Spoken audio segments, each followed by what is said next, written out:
মুসাইদা ফাউন্ডেশনের একজন অ্যাডভাইজার বা একজন সিনিয়র বড় ভাই, যিনি নাম প্রকাশে অনিচ্ছুক, তার স্পন্সরে আমরা আজকে এই অটোক্লেভ মেশিনটি আমরা হাসান ভাইয়ের মাধ্যমে এখানে আমাদের এই বেওয়ারিশ হাসপাতালে সেটিং হতে যাচ্ছে।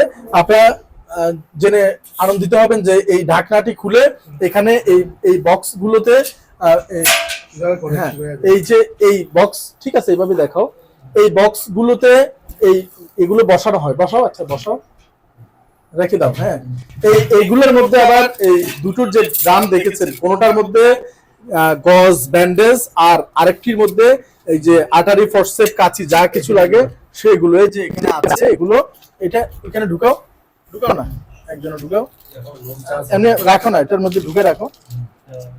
তো এইগুলো ঢুকিয়ে এখানে কিন্তু হাই পাওয়ারের কারেন্ট প্রয়োজন হয়, হাই ভোল্টেজের। এই কারেন্ট দেওয়ার পরে এখানে একটা মিটার আছে, এই মিটারে আপনার নির্দিষ্ট পরিমাণ সময় দেওয়া থাকে এবং তাপমাত্রার পরে ওইটা বাষ্পীভূত হয়ে সেই জীবাণুমুক্তকরণ করা হয়। সেই ম্যাটেরিয়াল কার্যক্রমে ডাক্তার সম্পৃক্ত কার্যক্রমে অংশগ্রহণকারী যে ম্যাটেরিয়ালগুলো রয়েছে সেগুলো, এবং সরাসরি রোগীর শরীরে যে সমস্ত গজ ব্যান্ডেজ ব্যবহার করা সেগুলো এই স্টেরিলাইজেশন প্রক্রিয়ার মাধ্যমে তাদের শরীরে লাগানো হয়, যাতে কোনো ধরনের জীবাণু না